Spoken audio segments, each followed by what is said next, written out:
The video started innocently enough, just another dinner party at the Riverside Country Club, champagne glasses clinking, people in expensive clothes laughing at expensive jokes. But what happened at minute 2, timestamp 2:47, would destroy 2 lives and change everything. Chen stood in the ladies' room at that country club, her hands pressed against her 8-month pregnant belly, trying to breathe through the humiliation still burning in her chest. Outside the bathroom door, she could hear laughter. His laughter. Ethan's laugh, the one that used to make her feel safe, now mixed with Sienna's high-pitched giggle that caught like glass. Her phone buzzed. A text from an unknown number with a video file attached. The message read, "Thought you should see what they're saying about you." Maya's fingers trembled as she pressed play. The video showed the country club's main dining room from 20 minutes ago. The camera, apparently held by someone at a nearby table, had captured everything. There was Sienna Voss, her husband's business associate, standing beside their table wearing a dress that cost more than most people's monthly rent. Her perfectly manicured hand rested possessively on Ethan's shoulder. And there was Maya, 8 months pregnant, sitting alone at the table where Ethan had left her to take an important call. In the video, Sienna's voice carried clearly across the dining room.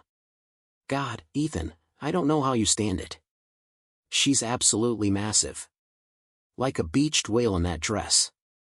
Several people at nearby tables turned to look. Maya watched herself in the video, saw her own face flush red, saw her hands instinctively move to cover her pregnant stomach. Ethan's voice came next, and this was the part that would haunt Maya forever. I know. Just a few more weeks and then the baby's here. After that, we can move forward with our plans." "Our plans?" Sienna had purred, loud enough for half the room to hear. "You mean the divorce? Once the kid is born, I'll file the papers. My attorney says the timing is perfect, she'll be too overwhelmed with a newborn to fight the prenup properly." Maya pressed pause, her vision blurring with tears. But she forced herself to keep watching. Sienna had laughed then, the sound bright and cruel. "Poor thing probably thinks you still love her. Meanwhile, you and I are closing the deal on the Malibu house next week." "The Malibu house with my name on the deed only," Ethan had confirmed, raising his martini glass. "She'll get the prenup minimum, enough to keep her and the kid fed and clothed. Everything else stays with me." Someone in the background of the video gasped. The camera wobbled slightly as the person filming shifted position. "Ethan," Sienna had continued, her voice dripping with false concern, "what if she makes a scene when you serve her? You know how emotional pregnant women get." "She won't." Ethan's voice was cold, confident. "Maya doesn't have the spine for confrontation. She'll cry, she'll probably beg, but she'll sign whatever I put in front of her. She always does." The video showed Sienna leaning down to kiss Ethan's cheek, her hands sliding down his arm in a gesture that was unmistakably intimate. "That's why I love you. You're so practical. Not like these sentimental fools who let emotions cloud their judgment." The video ended. Maya stood in the bathroom, the phone clutched in her shaking hand, and felt something inside her chest crack open. Not her heart, that had been breaking slowly for months, every time Ethan worked late, every time he looked at her growing body with barely disguised distaste, every time he forgot to ask how she was feeling. No, what broke open was something deeper. Something her grandmother had tried to warn her about 3 years ago when Maya announced she was marrying Ethan Chen, self-made millionaire and tech entrepreneur. Maya, her grandmother had said in Mandarin, her wrinkled hands gripping Maya's with surprising strength, "You're making a mistake hiding who you are. This man needs to know what he's marrying into." But Maya had been so desperate to be loved for herself, plain Maya, museum coordinator making $40,000 a year, not for her family name. Not for the fortune her grandmother had built. Not for the pharmaceutical empire that had made the Zhao family one of the wealthiest in Asia. She'd changed her surname from Zhao to Chen when she moved to California at 22, had told Ethan her family was comfortable but modest, had worked her unremarkable job and lived in her unremarkable apartment and pretended that she was nobody special. And Ethan had believed her. Had married her. Had gotten her pregnant. And now he was planning to discard her like trash. Maya looked at herself in the ornate bathroom mirror. 8 months pregnant, wearing the maternity dress Ethan had called frumpy that morning. Her face was swollen from crying, her makeup ruined, her carefully styled hair falling out of its pins. But beneath the tears and the humiliation, she saw something else. She saw her grandmother's eyes staring back at her. Zhao Meilin, who had built a pharmaceutical empire from a single herbal medicine shop. Who had survived wars and revolutions and sexism to become one of the most powerful businesswomen in Hong Kong. Who had taught Maya that patience was a weapon, and knowledge was power, and sometimes the best revenge was simply allowing people to destroy themselves. Maya pulled out her phone and sent a text to a number she hadn't called in 3 years. The number for her grandmother's attorney, David Wong, who had been leaving voicemails every 6 months reminding her that she still had legal standing in the family business. The message was simple: "I'm ready to come home." The response came within seconds: "We've been waiting." Then Maya did something she hadn't done in years. She called her grandmother directly. The phone rang twice before Zhao Meilin's voice came through, sharp and clear despite her 78 years. "Maya." "Finally."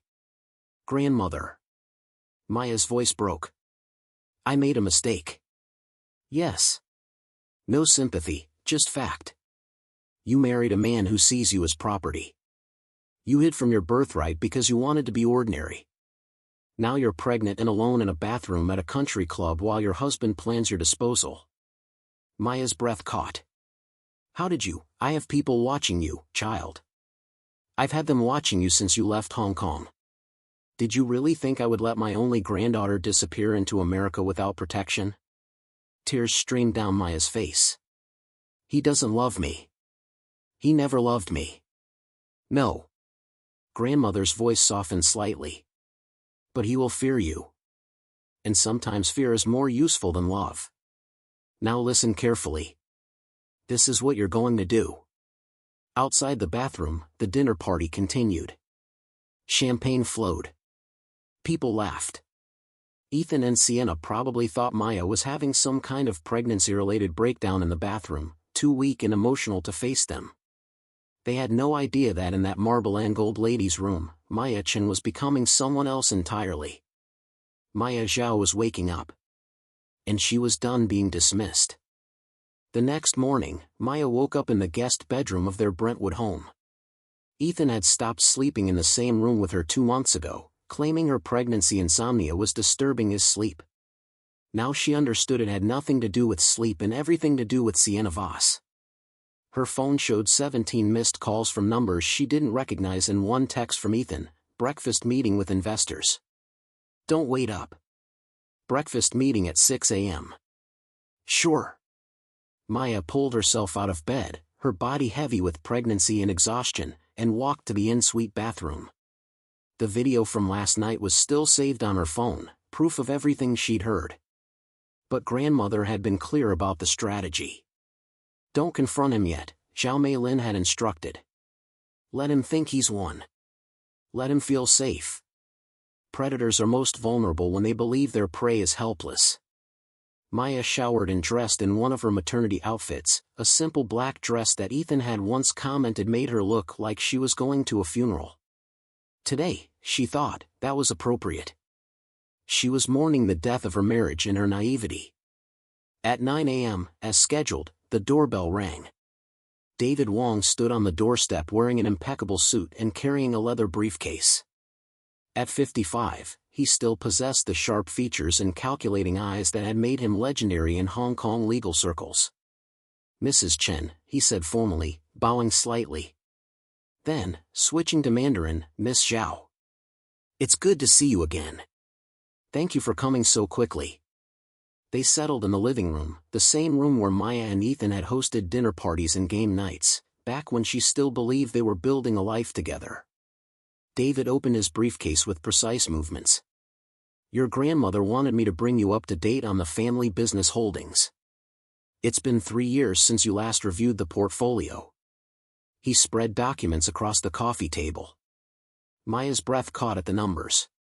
"Zhao Pharmaceutical Industries has grown significantly," David explained. Annual revenue is now $4.2 billion. Your grandmother still serves as chairman, but she's been quite vocal about wanting to transition leadership to you. $4 billion? Maya whispered. The cancer treatment your grandmother's research division developed went to market 2 years ago. It's revolutionized treatment for certain types of leukemia. The patents alone are worth approximately $800 million. Maya stared at the documents, at numbers that made Ethan's self-proclaimed 7-figure net worth look like pocket change.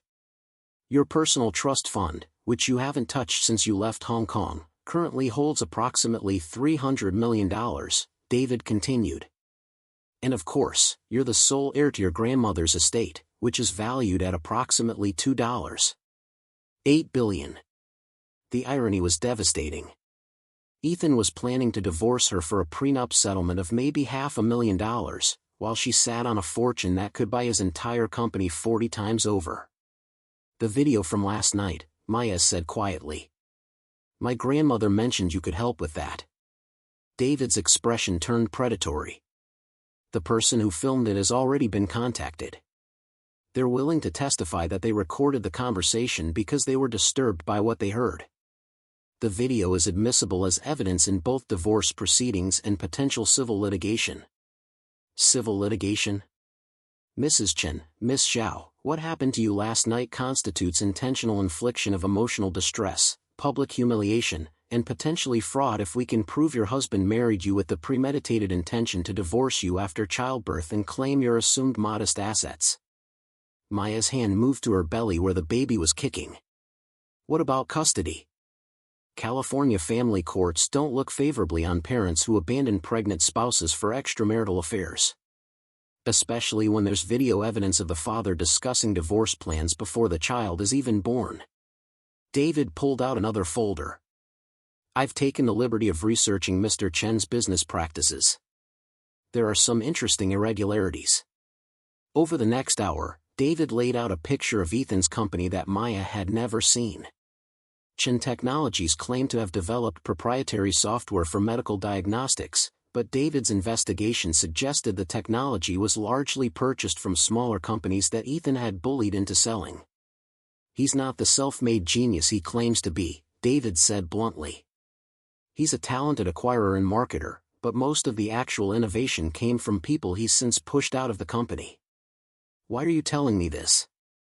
Because your grandmother believes you deserve to know the truth about the man you married.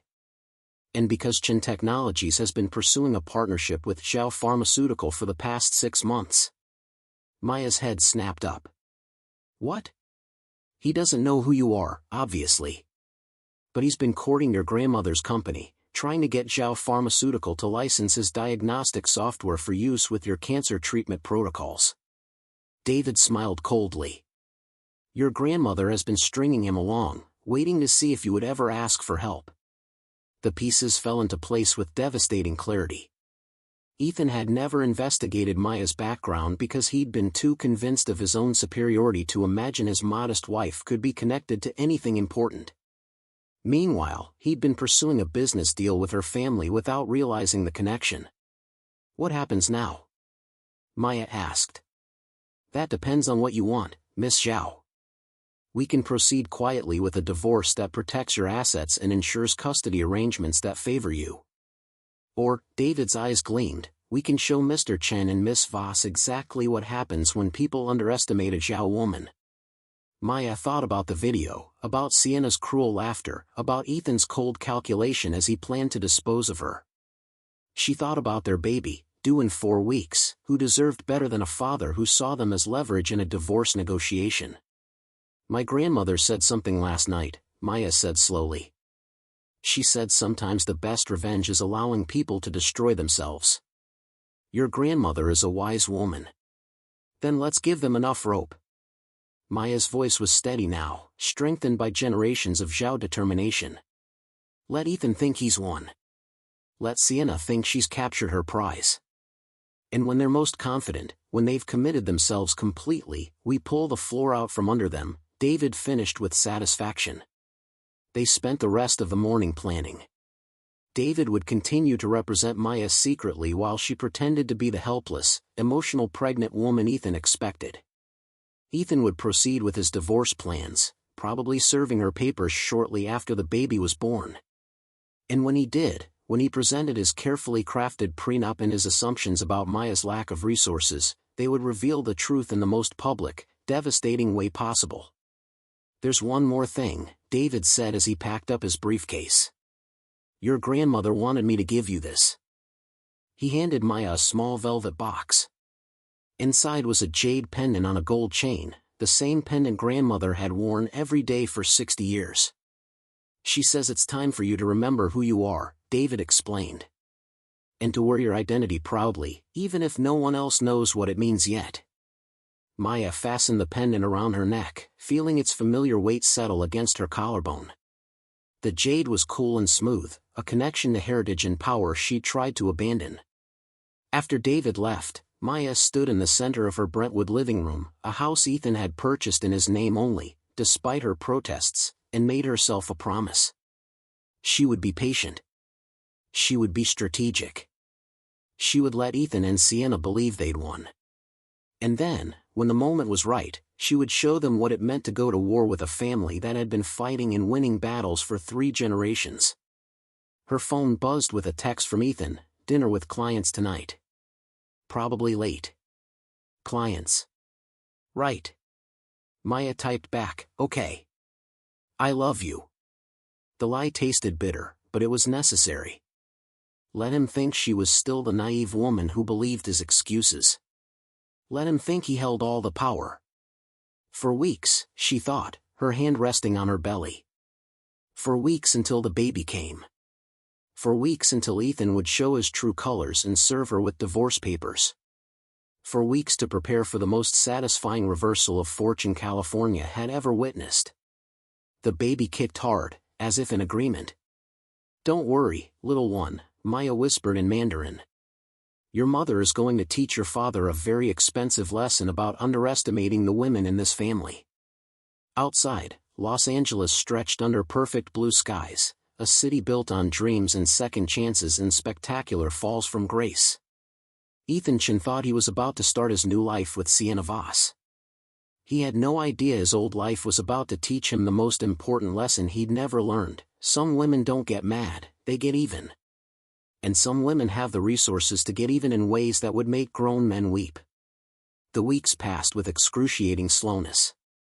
Maya played her role perfectly, the devoted, slightly pathetic wife who had no idea her marriage was ending.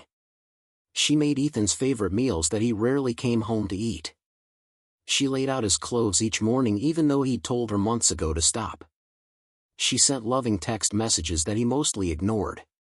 And every day, she met secretly with David Wong and a growing team of attorneys, investigators, and financial analysts who were building a case that would destroy Ethan Chen's carefully constructed life.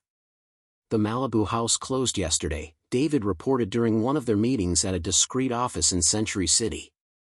Deed in Ethan's name only, purchased with a combination of company funds and a private loan. Sienna Voss's name appears nowhere on the paperwork, but she's been photographed entering and leaving the property multiple times. Maya studied the surveillance photos spread across the conference table. Sienna at the Malibu house, lounging by the infinity pool. Sienna shopping for furniture. Sienna bringing in interior designers. "She's nesting," Maya said quietly. "Building her dream home with my husband's money." "Technically, community property money," one of the attorneys corrected. "California is a community property state. That house was purchased during your marriage, which means you're entitled to half its value regardless of whose name is on the deed." "Unless the prenup says otherwise," Maya countered. "About that prenup," David said, sliding another document across the table. "We've found some interesting irregularities." The prenup had been drafted by Ethan's attorney 3 days before their wedding. Maya remembered signing it in a haze of happiness and trust, barely reading the dense legal language because she'd been so convinced that their love would last forever. The valuation of assets was deliberately misleading, David explained. Ethan claimed his company was worth approximately $8 million at the time of marriage. Our forensic accountants have discovered it was actually worth closer to $18 million. He had assets in shell companies and offshore accounts. Can we prove that? We can prove enough to have the prenup invalidated on grounds of fraud and material misrepresentation. David smiled coldly. Which means instead of being limited to the prenup's modest settlement, you'd be entitled to half of all community property acquired during the marriage. Maya did the math quickly. 3 years of marriage, during which Ethan's company had grown from $18 million to approximately $40 million. Half of that growth, plus half of the Malibu house, plus half of their other assets. How much? She asked. Conservatively? About $15 million. That's assuming we only go after the community property division. And less conservatively? David's eyes gleamed. That's where things get interesting, Miss Zhao. We've been investigating Sienna Voss. A new folder appeared, this one thick with documents and photographs. Sienna's history painted a disturbing picture. At 32, she'd been engaged 3 times, each time to wealthy men significantly older than herself.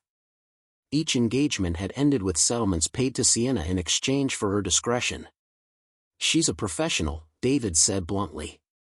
She targets successful men, seduces them, creates situations that compromise them, then negotiates payoffs. Usually, she settles for a few $100,000 and moves on to the next mark. But Ethan thinks she loves him, Maya murmured. Ethan Chen is a narcissist who believes a beautiful woman half his age fell madly in love with his brilliance and charm. He has no idea she's been planning this almost as carefully as we have. Maya studied Sienna's photograph. Blonde, beautiful, perfectly manicured. Everything Maya wasn't, especially now at 9 months pregnant. There's more, David continued. We have evidence that Sienna has been recording Ethan. Private conversations, intimate moments, business discussions. She's building her own case. For what? Our analysts believe she's planning to blackmail him. Once the divorce is finalized and Ethan thinks he's free to marry her, she'll reveal her recordings and demand a substantial payment to keep them private. The irony was almost beautiful. Ethan was betraying Maya to be with Sienna, while Sienna was planning to betray Ethan for money. They deserved each other.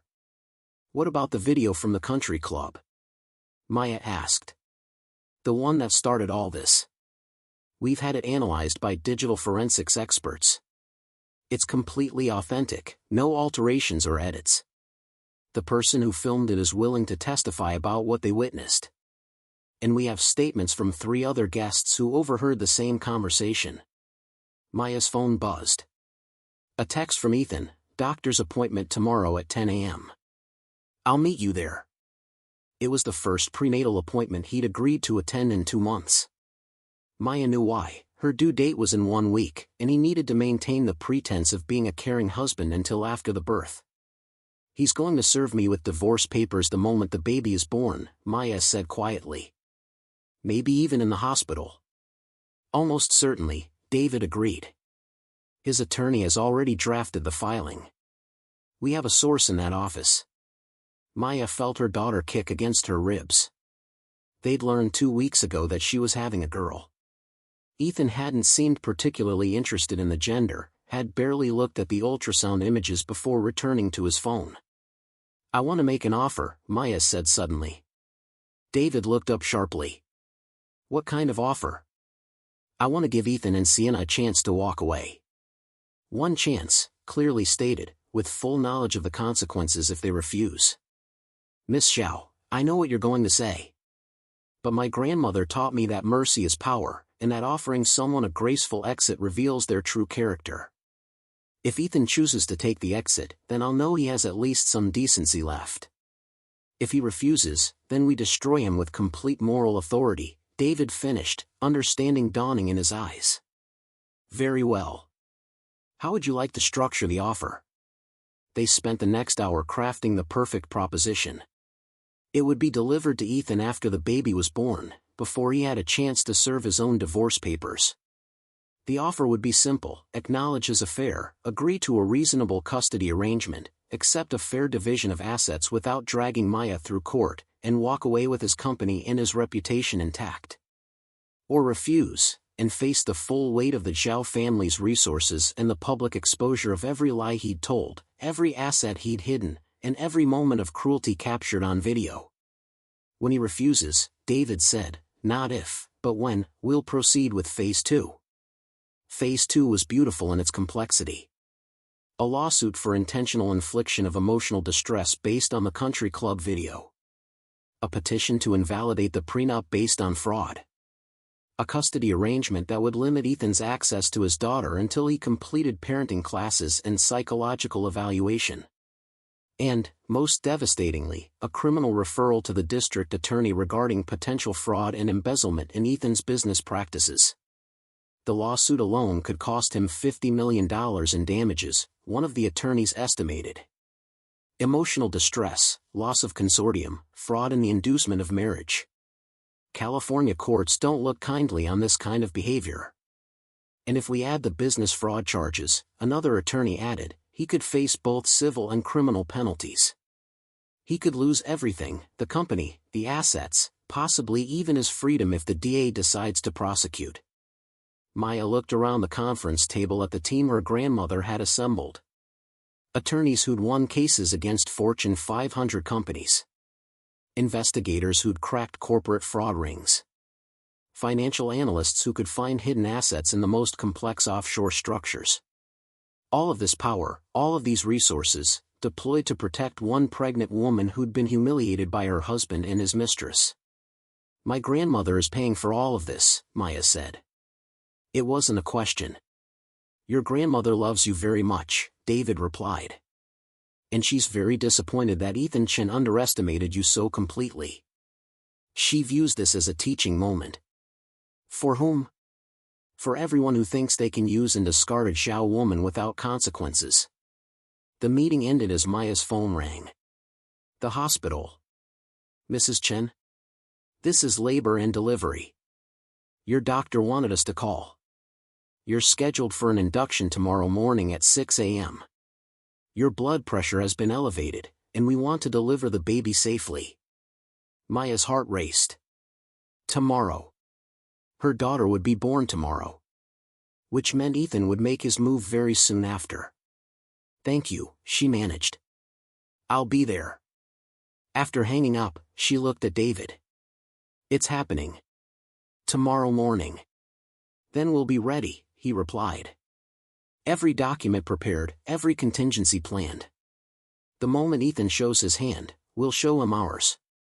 That night, Maya packed her hospital bag alone. Ethan had texted to say he'd meet her at the hospital in the morning, another client dinner was keeping him late. Maya knew he was with Sienna, probably celebrating the impending birth that would free him to file for divorce. She folded baby clothes and tried not to think about the video, about Sienna calling her a beached whale, about Ethan discussing her like she was an inconvenient business problem to be solved. Instead, she thought about her grandmother, who'd built a pharmaceutical empire from nothing. About her mother, who'd died when Maya was 12 but had always taught her that strength came from knowing who you were. About the jade pendant resting against her collarbone, warm from her body heat. Tomorrow, her daughter would be born. And shortly after that, Ethan Chen would learn the most expensive lesson of his life. Maya lay in bed, her hand on her belly, feeling her daughter move. Your name is Sophia, she whispered. Sophia Mei Zhao. And you're going to grow up knowing that your mother was strong enough to fight for both of us. That she didn't let anyone make her feel small or worthless or less than. That she came from a family of fighters, and she remembered how to fight just in time. Sophia kicked hard, as if she understood. Maya closed her eyes and slept the deep sleep of someone who'd finally stopped running from who they were meant to be. Tomorrow, everything would change. And Maya Zhao was ready. Labor was exactly as terrible as everyone had warned her, but Maya barely noticed the pain. Her mind was too focused on what would happen after, on the confrontation she knew was coming. Ethan had arrived at the hospital at 8 a.m., 2 hours after labor started, looking fresh and well-rested in his expensive casual clothes. He'd kissed Maya's forehead with the kind of dutiful affection you'd show to an elderly relative and then spent most of the next 12 hours on his phone in the corner of the room. Now, at 9:47 p.m., Sophia Mei Zhao was born. 6 pounds, 8 ounces of perfect fury, screaming her arrival into the world with the kind of determination that made Maya think of grandmother. "She's beautiful," the nurse said, placing the baby on Maya's chest. Maya looked down at her daughter's scrunched red face, at the tiny fists waving in outrage, and felt something fierce and protective surge through her. This child would never be made to feel small. This child would never hide who she was. This child would grow up knowing her worth. Ethan approached the bed, his expression carefully neutral. "She looks healthy." "She's perfect," Maya corrected. He didn't argue, just stood there awkwardly for a moment before his phone buzzed. He glanced at it, and Maya caught Sienna's name on the screen before he turned away. "I need to take this," he said, already walking toward the door. "Work thing." Maya watched him go, Sophia warm and solid against her chest, and waited. It came the next morning. Maya had been moved to a recovery room, Sophia sleeping in a bassinet beside her bed. The hospital was quiet at 6 a.m., most patients still asleep, nurses changing shifts. Ethan walked in carrying a manila envelope. Maya's heart rate picked up, but she kept her expression neutral, kept feeding Sophia her bottle with steady hands. "We need to talk," Ethan said, closing the door behind him. "Okay." He sat down in the visitor's chair, the envelope on his lap. "Maya, I'm going to be honest with you. I should have done this months ago, but I wanted to wait until the baby was born."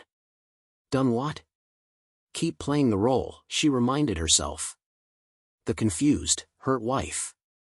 "I want a divorce." Maya let her face crumple, let tears fill her eyes. It wasn't hard, the tears were real, just not for the reasons Ethan thought. She was crying for the naive woman she'd been 3 years ago, the one who'd believed love was enough. "I don't understand," she whispered, making her voice small and broken. "Did I do something wrong?" "It's not about you doing anything wrong. We're just not compatible anymore. You want different things than I do. And I think it's better if we end this now, cleanly, before Sophia gets old enough to be affected by our unhappiness." The script was so obviously rehearsed that Maya almost laughed. But she kept crying instead, kept playing the part. "Is there someone else?" she asked, even though she knew the answer. "That's not relevant to, is there someone else?" Harder this time. Ethan sighed, running his hand through his hair in the gesture she'd once found endearing. "Yes. There is. Her name is Sienna, and she makes me happy in ways you never could." There it was. The truth, spoken without apology or shame. Maya looked down at Sophia, who was watching her with dark, solemn eyes that seemed far too aware for a newborn. "What about our daughter?" "I'll be a good father to her. You'll see. We'll work out a custody arrangement. I'm thinking every other weekend to start, more when she's older." Every other weekend. For the baby he'd helped create. The baby whose birth he'd barely acknowledged before planning her mother's disposal. "I had my attorney draw up papers," Ethan continued, pulling documents from the envelope. "It's all very straightforward. You'll get the prenup minimum, $500,000 plus child support of $5,000 per month. I'll keep the company, the Malibu house, and the investment accounts. You can have the Brentwood house since you'll need somewhere to raise Sophia. The Brentwood house that was mortgaged to the hilt and would require a salary Maya didn't have to maintain." "This is what you've been planning," Maya said softly. "This is why you wanted to wait until after the baby was born." "I wanted to do this the right way. The right way would have been not having an affair. The right way would have been ending our marriage before starting a new relationship. The right way would have been treating the mother of your child with basic human decency." Ethan's expression hardened. "I'm offering you a generous settlement, Maya. Don't be difficult about this." "Difficult?" She looked at him, really looked at him, and saw a stranger. Had he always been this cold? Or had she just been too in love to notice? "You're serving me with divorce papers 12 hours after I gave birth to your daughter," and you're worried that I'll be difficult? Sign the papers, Maya. If you fight me on this, all you'll do is waste money on attorneys and drag this out for months. The prenup is ironclad. You'll get exactly what I'm offering you, no more. This was the moment. The moment David had prepared her for. Maya set down Sophia's bottle and reached for her phone. Before I sign anything, I need to ask you a question. If I told you that this divorce would cost you everything, your company, your reputation, your freedom, would you reconsider? Ethan laughed. Maya, you don't have the resources to fight me. You work part-time at a museum. You have no family money, no connections, no leverage. I'm being generous by giving you anything at all. So that's your final answer?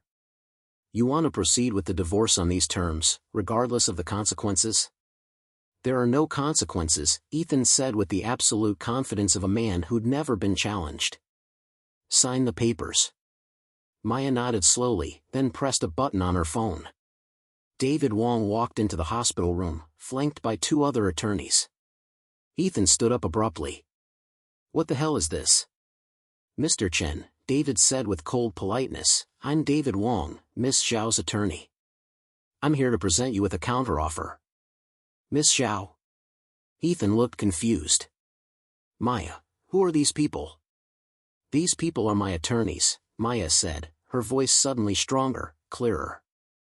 And I think you should listen very carefully to what they have to say. David opened his briefcase and pulled out a thick folder. Mr. Chen, we have evidence of your extramarital affair with Sienna Voss, including video footage of you discussing your divorce plans in public. We have evidence that you fraudulently undervalued your company assets when drafting your prenuptial agreement. We have evidence that you've been using community property funds to purchase a home with your mistress while planning to divorce your wife immediately after childbirth. Ethan's face had gone white. That's, you can't, we can, and we will. David's voice was surgical in its precision. We're prepared to file a lawsuit for intentional infliction of emotional distress, fraud in the inducement of marriage, and misappropriation of community property. We're also prepared to refer your business practices to the district attorney for investigation of potential fraud and embezzlement. This is insane. Maya doesn't have the money for, I do, Maya interrupted. My name isn't Maya Chen. It's Maya Zhao. My grandmother is Zhao Meilin, chairman of Zhao Pharmaceutical Industries. You've been pursuing a partnership with her company for 6 months, negotiating with her executives, never knowing you were married to her granddaughter. The color drained completely from Ethan's face. Maya watched realization crash over him like a wave, watched him understand exactly how catastrophic his miscalculation had been. That's impossible, he whispered.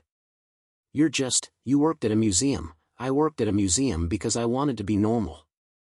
I wanted to find someone who loved me for myself, not my family's money.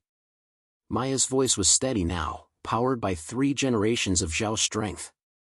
I changed my surname when I moved to California. I never told you about my family because I wanted to know if you could love plain Maya, the woman with the modest job and the simple life. But you lied. I omitted information that you never asked about and wouldn't have understood even if I'd told you. You were so convinced of your own superiority, so certain that you were the successful one in our marriage, that it never occurred to you to investigate my background. David pulled out another document. Mr. Chen, here is our counteroffer. You will agree to joint custody of Sophia with primary placement to her mother. You will provide child support of $50,000 per month, $50,000? Which is appropriate given your actual income and assets. You will immediately transfer ownership of the Malibu property to Miss Zhao, as it was purchased with community property funds during the marriage. You will divide all other community property equally. And you will issue a public apology for your treatment of your wife during her pregnancy and immediately following the birth of your daughter. And if I refuse? Ethan's voice shook. Then we proceed with our lawsuit, which our attorneys estimate could result in damages of approximately $50 million. We'll invalidate your fraudulent prenup. We'll expose every lie you've told, every asset you've hidden, every moment of cruelty captured on video. David paused. And will recommend to your potential partner, Zhao Pharmaceutical Industries, that they terminate all negotiations and publicly announce why. You can't do this. We can, Maya said quietly. And we will. You had a choice, Ethan. I was going to offer you a dignified exit, acknowledge your mistakes, accept reasonable terms, walk away with your company and your reputation intact. But you chose arrogance instead. You chose to dismiss me as powerless and stupid. So now you get to learn exactly how wrong you were. Ethan sank back into his chair, his hands shaking. Maya, please. We can work this out. I made a mistake, but we don't have to. Yes, you did make a mistake. You made several. But the biggest mistake was underestimating me.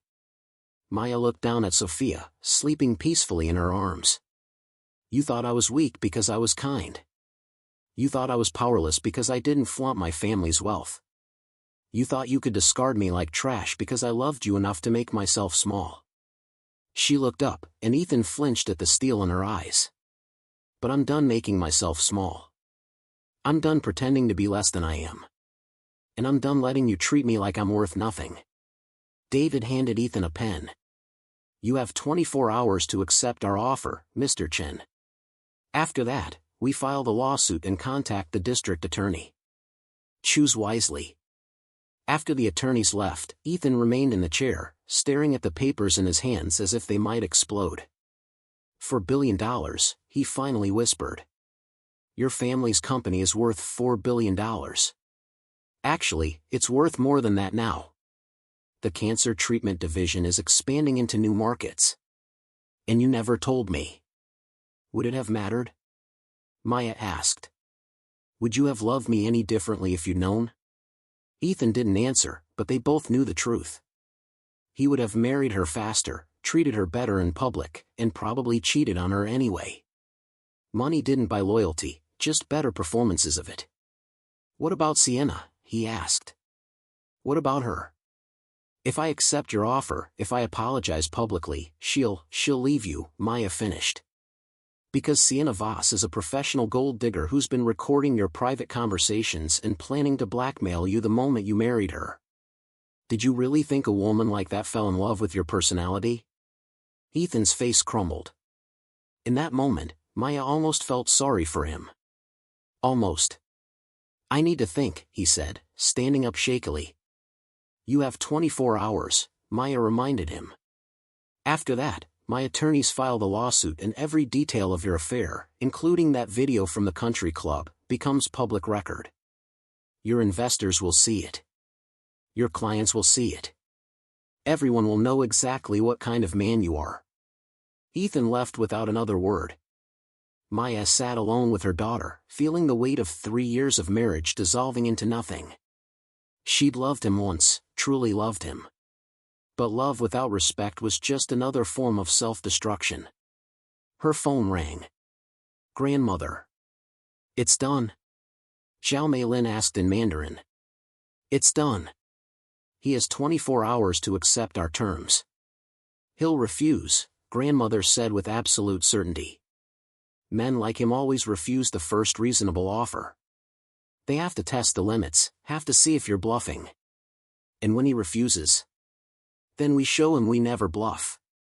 A pause. How is my great-granddaughter? Maya looked down at Sophia, who'd woken up and was making small sounds of contentment. She's perfect, grandmother. Absolutely perfect. Good. Bring her to Hong Kong when you're recovered from the birth. It's time for the next generation to come home. After hanging up, Maya held Sophia close and whispered in Mandarin, your great-grandmother is right. We're going home. To a place where our name means something. Where our family's legacy is honored. Where you'll grow up knowing exactly who you are and never, ever making yourself small for anyone. Sophia's eyes drifted closed, and Maya felt peace settle over her for the first time in months. Tomorrow, Ethan would make his choice. He would either accept the generous terms she'd offered or face the full weight of the Zhao family's resources in fury. Either way, Maya had already won. She'd won the moment she stopped being ashamed of who she was. The moment she picked up the phone and called grandmother. The moment she decided that her daughter deserved better than watching her mother be destroyed by a man who'd never deserved her in the first place. Los Angeles glittered outside the hospital window, a city built on dreams and reinvention and the wreckage of people who'd underestimated the wrong opponent. Ethan Chen was about to join their ranks. And Maya Zhao was going to make absolutely certain that everyone remembered this lesson: some women don't just fight back. Some women have dynasties behind them. And some mistakes cost everything. The next morning brought consequences. Maya woke to her phone exploding with notifications. The video from the country club, the one showing Ethan and Sienna's conversation, had gone viral overnight. Someone had leaked it to social media, and it was spreading faster than anyone could contain it. She picked up her phone and scrolled through the comments. He called his pregnant wife a beached whale while planning to divorce her the moment the baby was born. The absolute audacity of these people discussing her divorce settlement at a dinner party while she was in the bathroom. I hope she takes him for everything. This is disgusting. The mistress is just as bad. Who talks about another woman like that? The video had been viewed over 2 million times in 12 hours. Entertainment news sites were picking it up. Business publications were running stories about Ethan Chen, the tech entrepreneur caught on camera planning to divorce his pregnant wife. David Wong called at 7 a.m. Did you authorize the video release? No, Maya said, shifting Sophia to her other arm. Did you? No. But I can't say I'm upset about it. She could hear the smile in his voice. Public opinion has turned very strongly against Mr. Chen and Miss Voss. His company's stock dropped 6% in pre-market trading. 3 of his investors are calling emergency meetings. And Sienna? Sienna Voss issued a statement claiming she had no idea Ethan was still married. Which, given the video evidence, is obviously false. Maya's phone buzzed with an incoming call. Ethan. I need to go, she told David.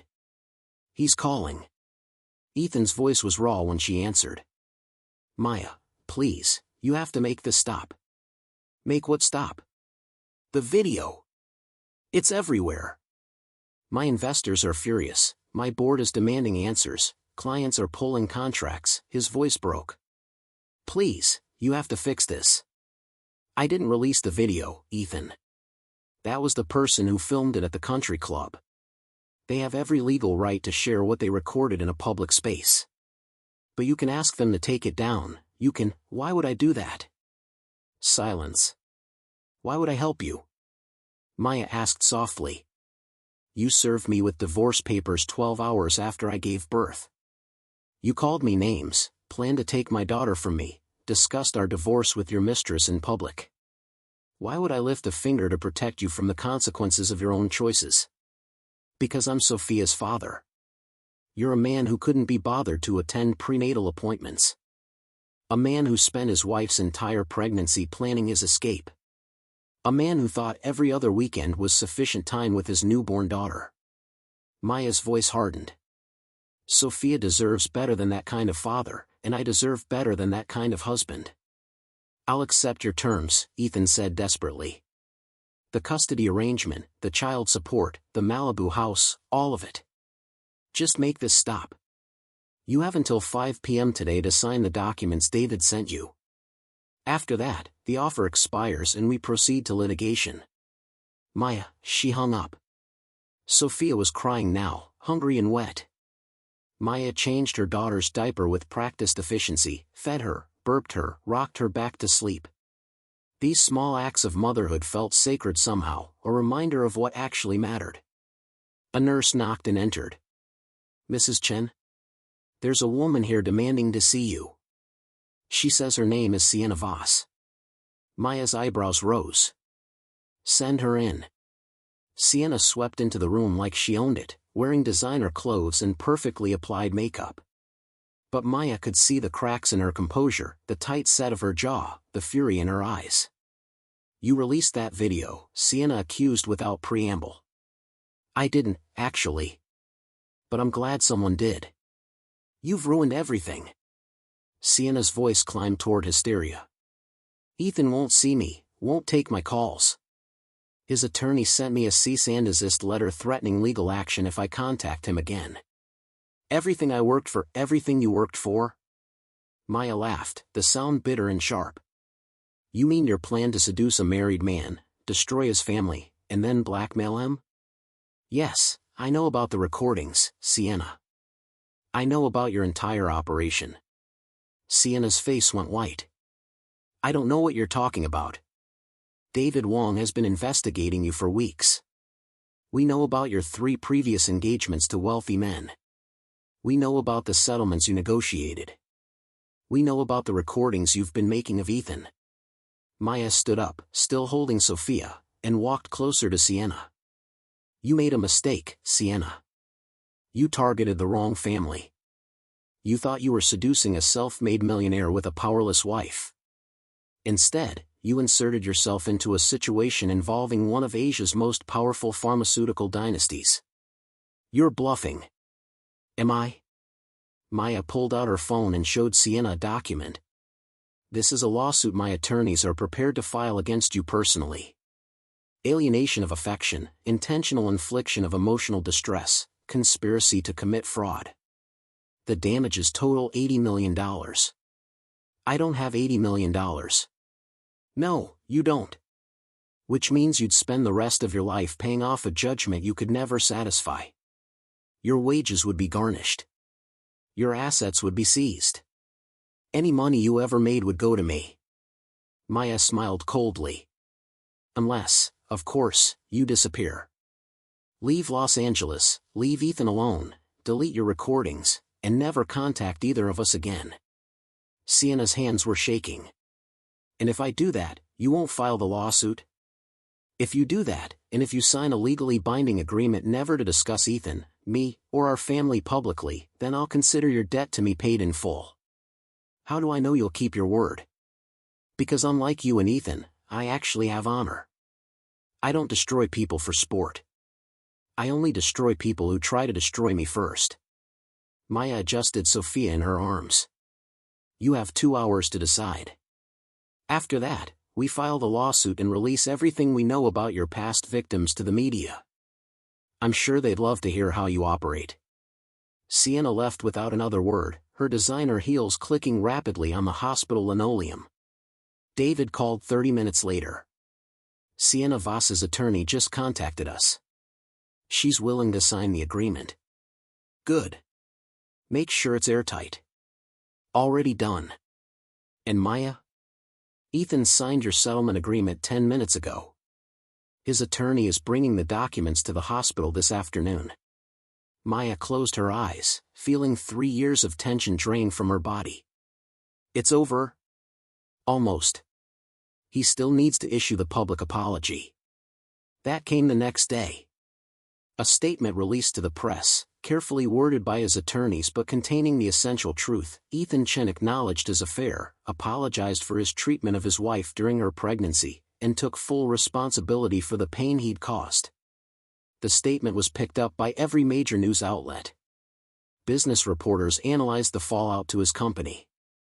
Social media users debated whether the apology was sincere or damage control. Maya didn't care.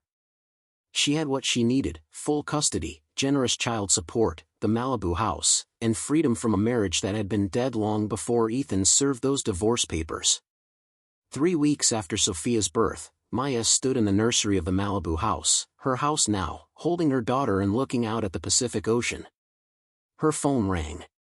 Grandmother. The partnership negotiations with Chen Technologies have been terminated, Zhao Meilin said without preamble. We released a statement citing incompatible business ethics. How did Ethan take it? His attorney called to beg us to reconsider. Apparently, losing that deal cost him 2 major investors and his company's valuation dropped by 40%. Maya felt a flicker of something that might have been satisfaction. And the lawsuit? The one for damages? Still pending. His attorneys are negotiating a settlement. They're offering $20 million to make it go away. Grandmother paused. But I don't think we should accept. I think we should go to trial. Why? Because some lessons need to be taught publicly. Because other men need to see what happens when they underestimate women. Because your daughter deserves to grow up in a world where this behavior has real consequences. Maya looked down at Sophia, who was watching her with those dark, solemn eyes. What if I told you I just want to move on? Take Sophia to Hong Kong, join the family business, build a new life? Then I would say you're wiser than I was at your age, grandmother replied softly. Revenge is satisfying, but building something lasting is better. What do you want, child? Truly? Maya walked to the window, watching waves crash against the shore. What did she want? She wanted Sophia to grow up knowing her worth. She wanted to join her grandmother's company, to learn the business that had sustained their family for 3 generations. She wanted to stop looking backward at what Ethan had destroyed and start looking forward at what she could build. I want to settle, she said finally. 20 million goes into a trust for Sophia. The story ends here. And we move on. Very well. I'll have David finalize the agreement. Grandmother's voice softened. I'm proud of you, Maya. You could have destroyed him completely, but you chose mercy instead. That takes more strength than revenge. After hanging up, Maya carried Sophia to the nursery and settled into the rocking chair. The room was painted soft yellow, filled with furniture Maya had chosen herself. This was her space now, her home, her fresh start. Your great-grandmother is coming to visit next month, she told Sophia in Mandarin. She's going to teach you about the family business. And when you're old enough, you'll decide if you want to join it. No pressure, no expectations. Just choices. Sophia made a small sound, her tiny fingers wrapping around Maya's thumb. Your father made a mistake, Maya continued softly. He thought he could use people and discard them without consequences. He thought being successful meant he could treat others as less than. He learned differently. Outside, the sun was setting over the Pacific, painting the sky in shades of orange and gold. Maya had watched the same sunset hundreds of times during her marriage to Ethan, but it looked different now. Brighter, somehow. Full of possibility instead of dread. Her phone buzzed with a final text from David, settlement signed. $20 million transferred to trust. It's over. Maya looked at those words for a long moment, then set her phone aside. It was over. The marriage, the betrayal, the lawsuit, all of it finished. Now came the beginning, of motherhood, of joining her family's company, of building the life she'd hidden from for so long. She rocked Sophia gently, humming a lullaby her own mother had sung, and thought about Ethan. He'd lost his partnership with Zhao Pharmaceutical, lost 40% of his company's value, lost $20 million in settlement, lost his reputation. But more than that, he'd lost the chance to know his daughter, to be part of her life in any meaningful way. He'd chosen every other weekend visits, had chosen his mistress over his family, had chosen immediate gratification over lasting love. Those were consequences no amount of money could fix. Maya had won not through vengeance, but through simply standing up and refusing to be diminished. Through remembering who she was, whose family she came from, and what she deserved. Some women, her grandmother had once told her, are made of silk and steel. Beautiful enough to be underestimated, strong enough to destroy anyone who makes that mistake. Maya Zhao was both. And she was just getting started. Outside the window, the Pacific Ocean stretched to the horizon, vast and powerful and full of promise. Tomorrow, Maya would start learning about Zhao Pharmaceutical's operations. Next month, she'd fly to Hong Kong with Sophia to visit family. And eventually, when Sophia was old enough to ask about her father, Maya would tell her the truth, that he'd been a man who made terrible choices, but that those choices had led Maya home to herself, to her family, to the strength she'd been hiding from. Your great-great-grandfather built our company with nothing but herbs and hope, Maya whispered to her sleeping daughter. Your great-grandmother turned it into an empire. Your mother. She paused, smiling. Your mother is going to make sure that empire lasts for your generation and beyond. Sophia slept peacefully, unbothered by the weight of legacy or expectation. And Maya rocked her, watching the sunset, and felt finally, completely whole. The story that began with humiliation in a country club bathroom had ended with justice, healing, and the most important lesson of all: some women don't need revenge because they're too busy building empires. Maya Zhao was home. And Ethan Chen, wherever he was, would spend the rest of his life knowing he'd thrown away the most extraordinary woman he'd ever meet for someone who'd never loved him at all. That, Maya thought, was consequence enough.